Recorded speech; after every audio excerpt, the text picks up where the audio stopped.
Welcome to the ASEAN Wonk Podcast, where we bring you expert insights and regional perspectives on Southeast Asia and Indo-Pacific geopolitics and geoeconomics.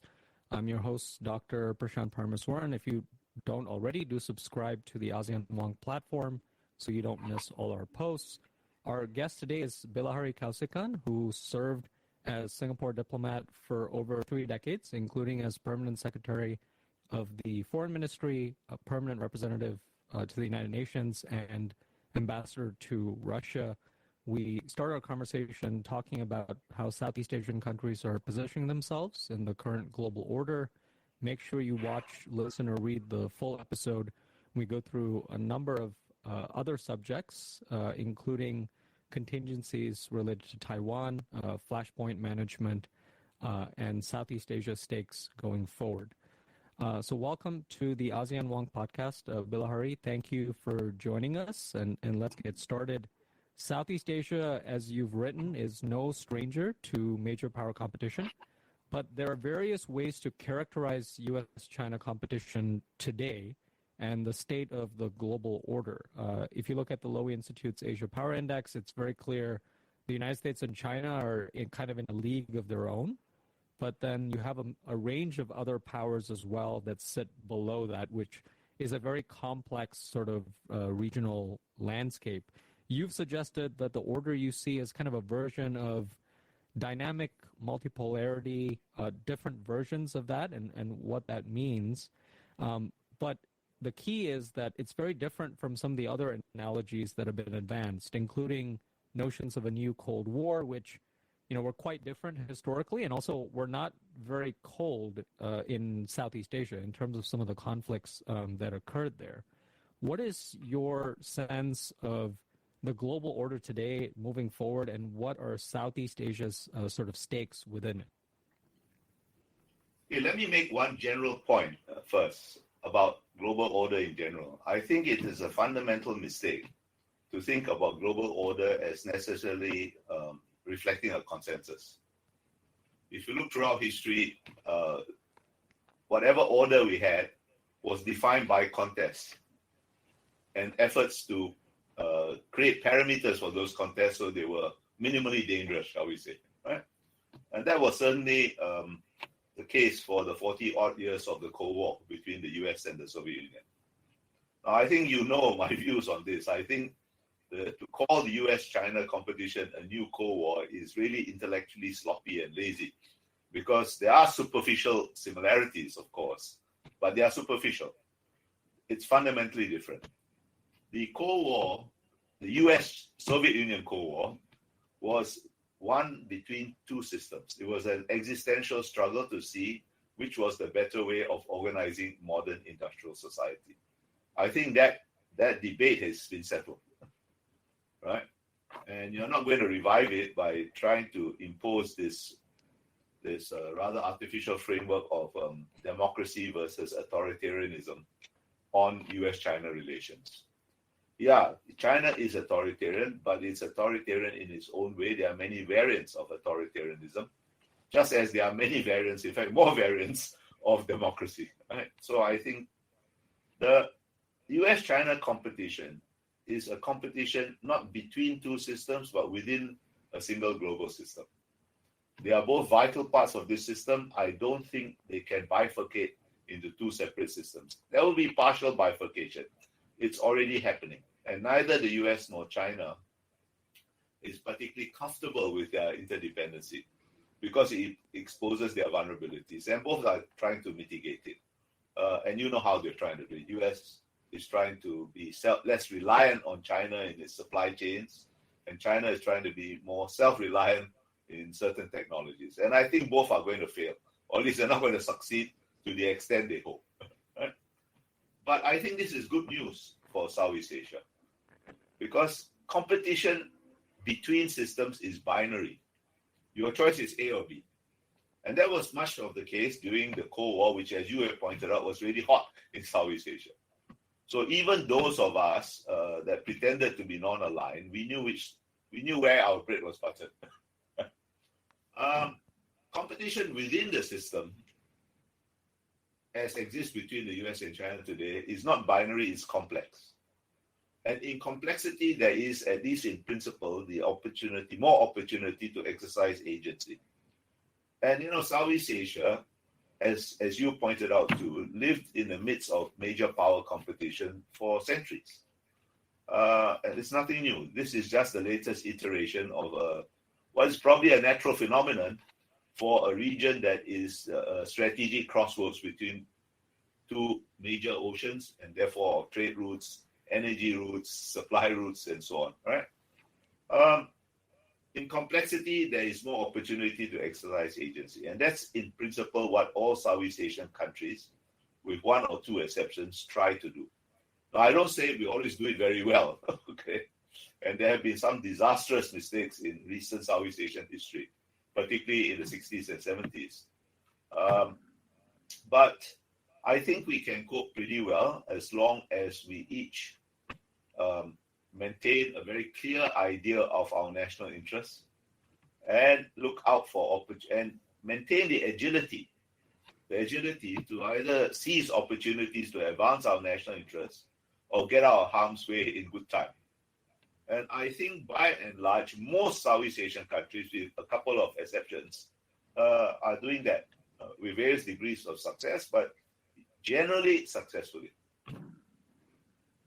Right, and that's an important characterization that you made there in terms of there's opportunities and agency for Southeast Asian states, but a lot of it depends on how these countries actually exercise that, and a lot of that depends on individual governments, leaderships, and regimes. I'm wondering if we can talk a little bit about the intra-regional balance of power within Southeast Asia, which you, as a practitioner, also experience. And sometimes I think this is a little bit taken for granted for those who don't know the region well. So if you look at aggregate indicators, there's always these characterizations of, Southeast Asia is the fifth largest economy now collectively. It's going to be, the fourth largest economy, depending on, which estimate you looked at by, 2040, for example. But I'm also interested in your thoughts about the intra-regional balance of power. I mean, since the end of the Cold War, we've seen really for lack of a better term, the sort of two sub-regional giants, right? A democratized Indonesia and maritime Southeast Asia get a lot more attention in terms of its growth story under Jokowi, and then Vietnam in mainland Southeast Asia get a lot of attention in terms of some of its growth rates relative to where it was in the sort of pre-Cold War days, for example. But there are obviously long-standing intra-regional tensions as well, and dynamics that periodically pop up. And you do have other powers as well in those regions, like Malaysia, Thailand, so on and so forth. So if you're a policymaker or an expert who's looking for at the region sort of from the outside in, or trying to understand what the region looks like, how would you characterize the intra-regional balance of power going forward, even as Southeast Asia's sort of collective importance continues to rise in the coming decades? All right. I think that's a very important point you have raised.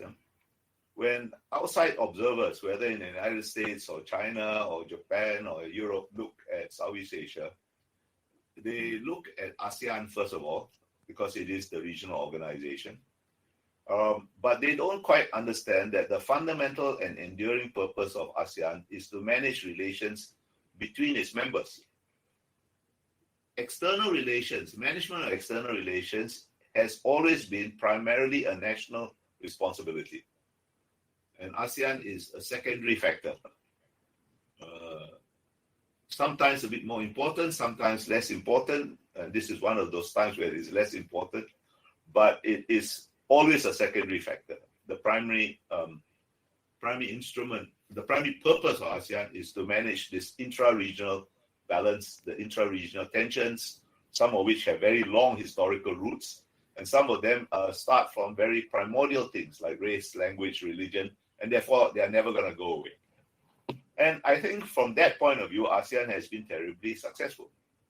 You just think about the state of Southeast Asia. I'll just use Singapore as an example. We became, shall we say, we had independence thrust upon us in 1965. Now, what was the state of Southeast Asia in 1965? Think about it. First of all, the Cold War was hot, very hot, on mainland Southeast Asia.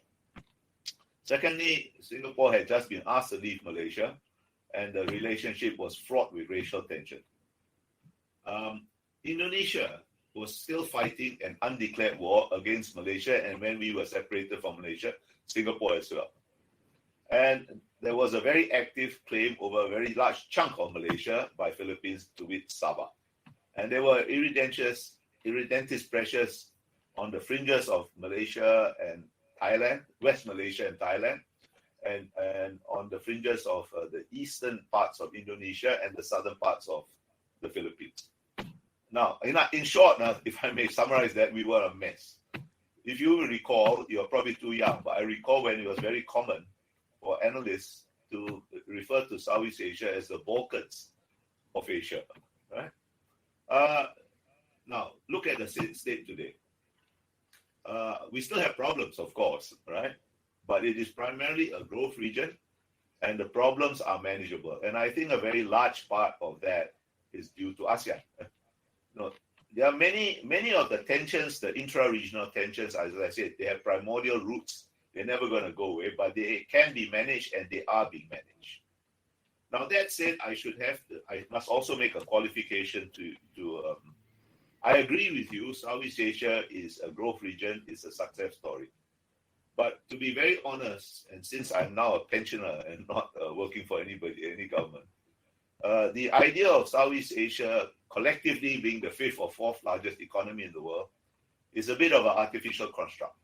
It is still 10 national economies, very largely, despite ASEAN's plans for having a common production platform, a customs union kind of thing. We haven't abandoned those plans, but progress has been extremely slow.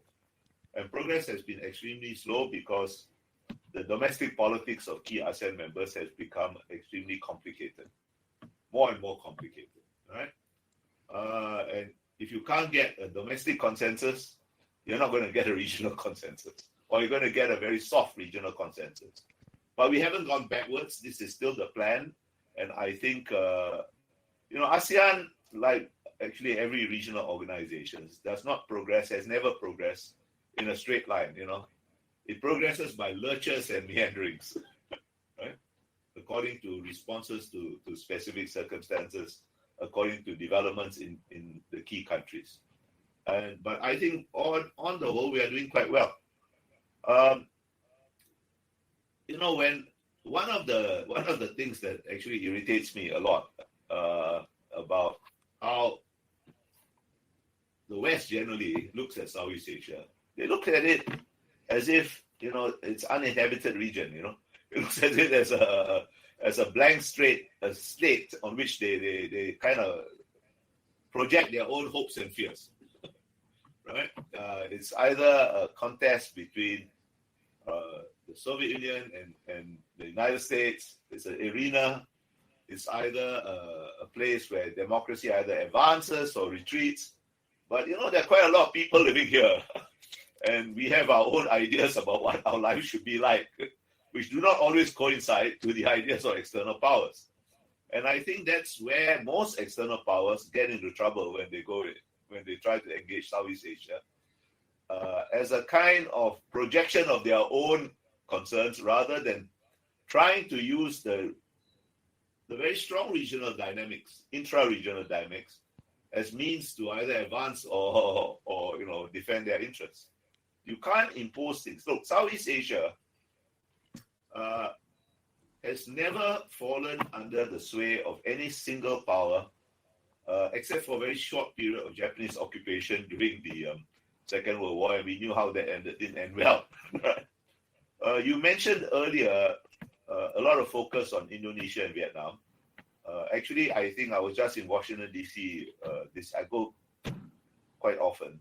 I think there's not enough emphasis on Indonesia, right? It's almost that there's a huge blind spot, a blind spot about 270 million people strong. But that said, I think you are right. You can't capture Southeast Asia. Nobody can really capture Southeast Asia unless you capture Vietnam and Indonesia. And it's not a coincidence that these are the two countries that have the strongest sense of their own agency. which is another way of saying these are the two most highly nationalistic countries in Southeast Asia. And I think that's a good thing. That's a healthy thing for the region as a whole and actually for the world. So I wanted to follow up a little bit on what you said earlier, which is there is space for agency in this sort of whatever we want to characterize it in terms of the global order and sort of heightened U.S.-China competition. And that agency is not necessarily evenly distributed. It partly depends on how countries use that, how governments and regimes use that. What is your sense of, there is a natural competition that goes on sometimes among Southeast Asian countries in terms of navigating that global order, whether it's geopolitical influence or geoeconomic opportunities in semiconductors or critical minerals, so on and so forth. Which Southeast Asian states, in your view, are best managing or navigating this current geopolitical environment that we're in right now? Well, I think the three that are doing it best are Vietnam, Indonesia, and my own country, Singapore. The rest. What are the countries that? Oh, sorry. Go ahead. Sorry, I beg your pardon. I missed that. No, go ahead. No, I missed your question. What are the countries that?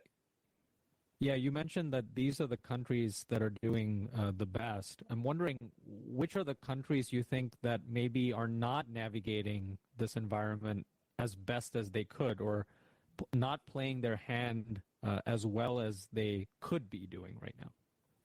Well, I fear that Laos is on the crux of making the same mistake that they made in the 1960s, with, as you know, quite tragic results for the country. What do I mean by that? If you look back to the 1960s and early 70s, Laos first, and to some degree Cambodia, royalist Laos and royalist Cambodia, first adopted a very passive form of neutrality. Basically laying low and hoping not to be noticed, right? To manage great power competition. And when that didn't work, they sought a patron, which is the US. And that didn't work either. Now, what both these strategies, kind of being passive or laying low and hoping for the best, and looking for a patron, have in common is that you hand over what agency you have to some external force, right? With the very tragic results we know. Okay? Now, I fear that Laos in particular has got itself into a situation of path dependency vis-a-vis China. Now, I can't really blame them because, who else is going to invest in Laos on the scale they need, Cambodia is much better. I think Cambodia under Hun Sen and Hun Manet has a much stronger sense of its own national interest and does what it can. Now, what I'm saying is when I say exercise agency, I don't mean that you need to be neutral or you need to be even-handed because that's impossible, right? What I mean is that you have to have a very clear sense of your own national interests and you pursue them in whichever direction they take you. And you don't have to line up all your ducks neatly in one direction or another. I'll give you an example of what I mean. Singapore, right? Now, unless you've been living under a rock for the last 30, 40 years, you should know that in the domain of defense and security, we have chosen long ago, right? And I don't think we're going to change our choice. On the other hand, on certain political issues, for example, the idea that certain ideas are universal in nature and therefore give external parties some right to interfere in your internal affairs, our attitudes are much more aligned with those of China or even Russia, which disconcerts our Western partners sometimes. And in terms of economics, we are quite omnidirectional, shall we say.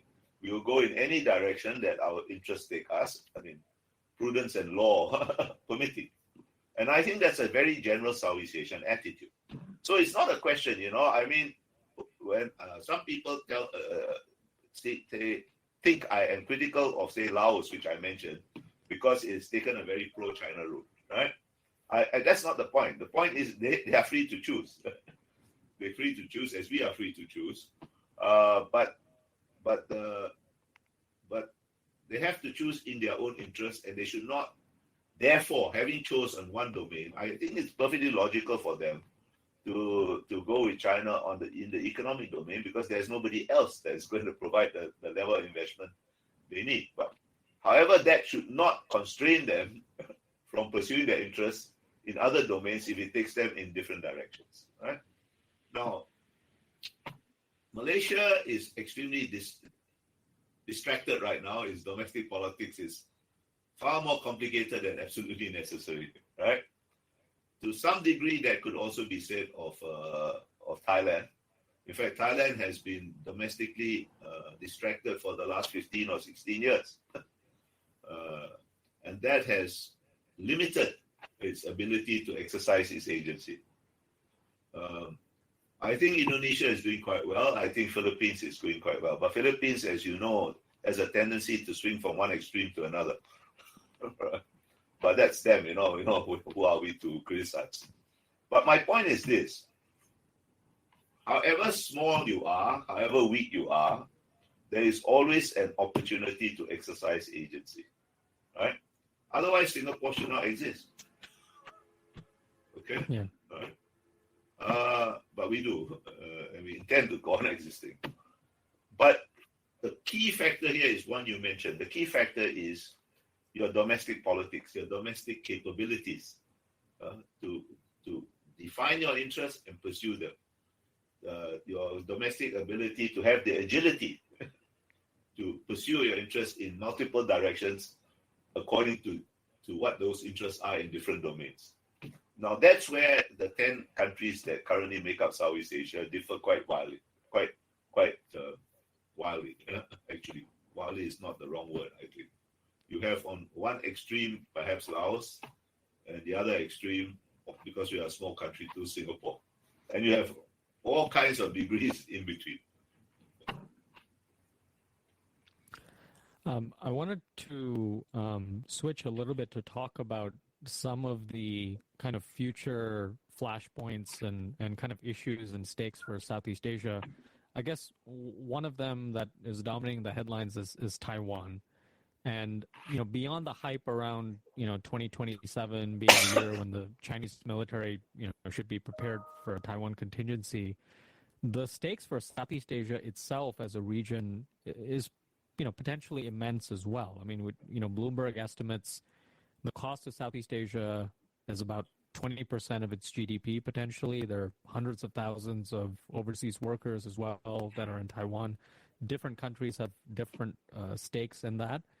But how do you see the region responding to a potential hypothetical, Taiwan contingency? And obviously, there's various contingencies, and the responses will be diverse depending on those contingencies. And also, what's your sense of how prepared regional states are, relatively speaking, for this contingency, which is quite a lot of stakes in terms of where Southeast Asia is and where it's headed? Okay, let me make one general point, right?